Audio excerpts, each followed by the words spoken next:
Hey guys, welcome back to The Crystal Coach with me, Phoenix, and today I'm going to be walking you through how to cleanse and charge your crystals.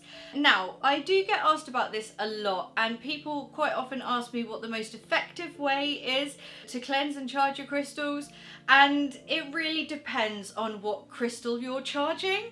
Now, by charging, we just mean getting rid of all of the negative energies and basically refreshing the crystal. Basically just hits the restart button and sets it so it's ready for your intentions and for your vibrations and for your energy.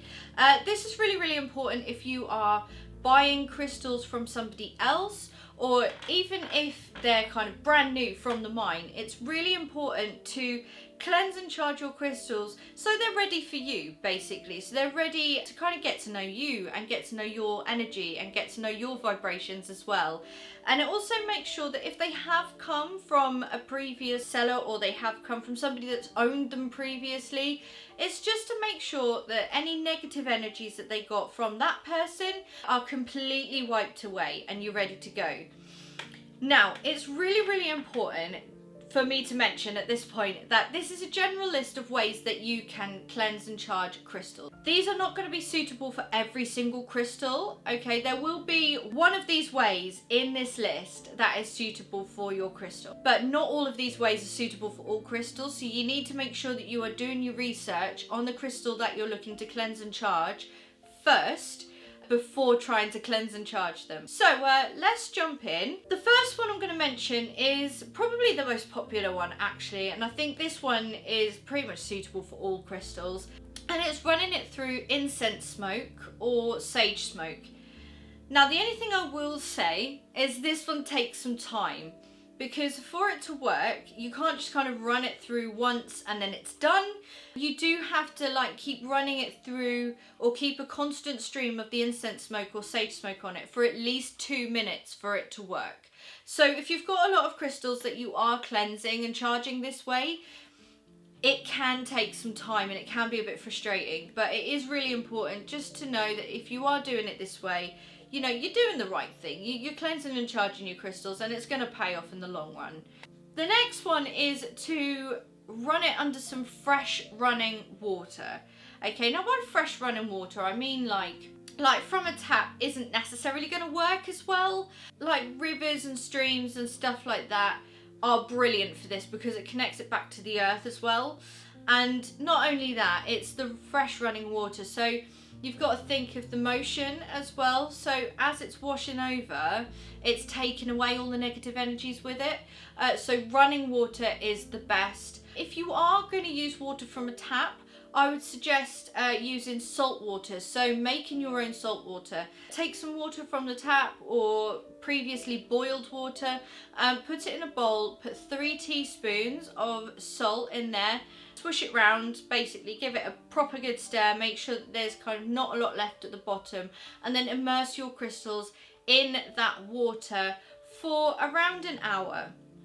Now, like I said, I want to stress, I want to stress this so nobody comes back and has a go at me. Not all crystals can go in water. As a general rule, any crystal ending in "ite" should not be put near water, but this is not all inclusive, okay? There are other crystals that cannot go in water, cannot go anywhere near water. So please make sure that you're doing your research on your crystal or on your crystals before you start cleansing and charging them and just dunking them in some water, okay? Because it may not work for you. The next one is to immerse your crystal in brown rice and leave it overnight. Just leave it somewhere cool and dark. In a cupboard is absolutely fine. Make sure it's covered if you are doing that, basically just so no outside things can come into the rice.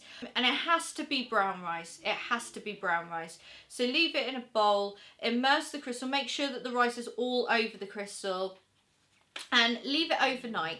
And when you come back to it in the morning, take the crystal or the crystals out of the brown rice and then get rid of the rice. Do not try and use it afterwards. Don't try and eat it. Don't do anything with it. Don't use it for another cleansing. Get rid of it, okay?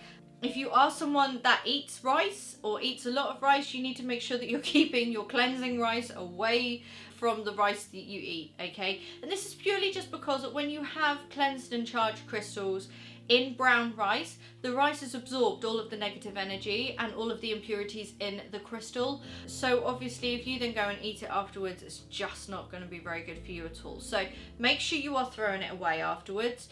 And then that's kind of like a really nice, easy way of cleansing and charging crystals. But again, it takes some time because it's overnight. You can leave it in there for 2 to 3 hours. But obviously the longer that you can leave it in there, the better it is, and the more cleansed and charged your crystals are going to be. Next we have moonlight and sunlight. Again, not all crystals will be suited to this method of cleansing and charging. So you need to make sure that you are checking that your crystal is okay with this. Full moon, if you are using moonlight, full moon is obviously the best time to cleanse and charge your crystals. And I know a lot of places do full moon rituals and stuff. There are lots of groups on Facebook that do it. I'm going to start doing it in my group. So there are lots of places that do full moon rituals. I will have a video coming up on how to do a full moon ritual as well. So do look out for that if you're interested. You can put it out in moonlight overnight. On a windowsill does work, but obviously if you can put it outside safely under the moonlight, then obviously that's better because it's natural, it's not through glass. And sunlight as well. Sunlight is a really good way to cleanse and charge some crystals. You do have to be careful though, because sunlight can fade the colour on some crystals and it can destroy others. So again, do make sure that you're checking your crystal is okay for it. But if you can, and if it is that type of crystal, sunlight is amazing for it.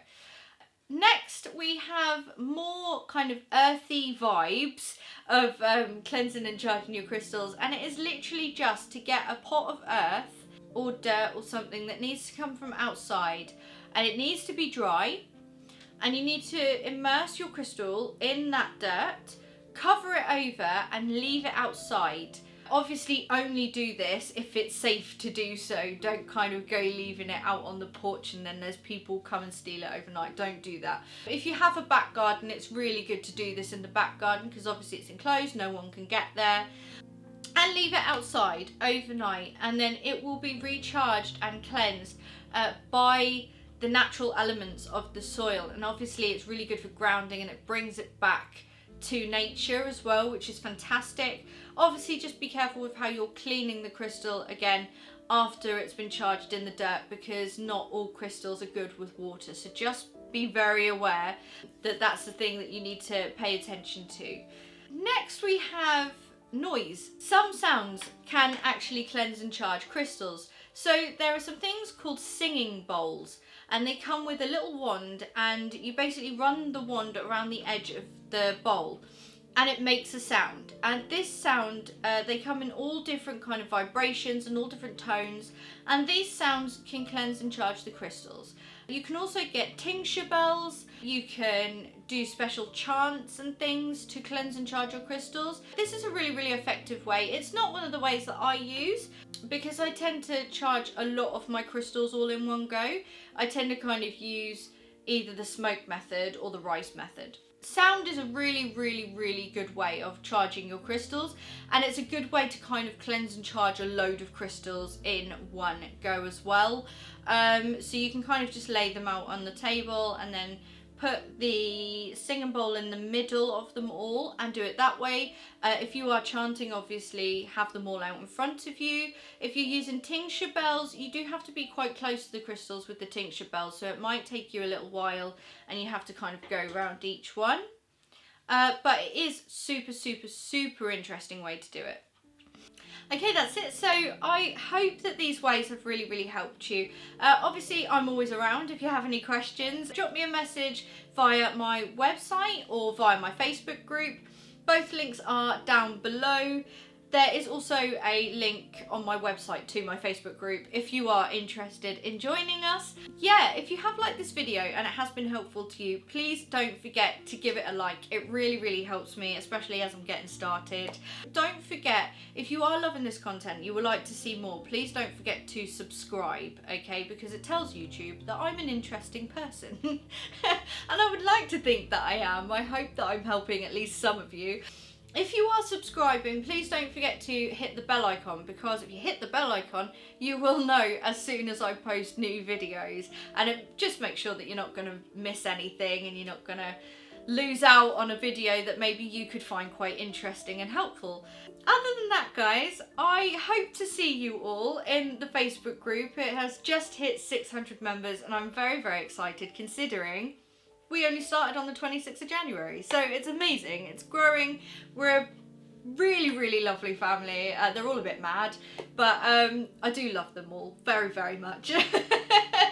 Anyway, guys, I hope to see you in the next video. I hope to see you in the Facebook group. And don't forget to check out my website as well, because I have lots of wonderful things in my shop on there, and there's an abundance of information and guides and stuff on there as well that you can go and have a look at. But until next time, guys, don't forget to keep smiling, because there is no glow without a little storm. I love you all. Bye.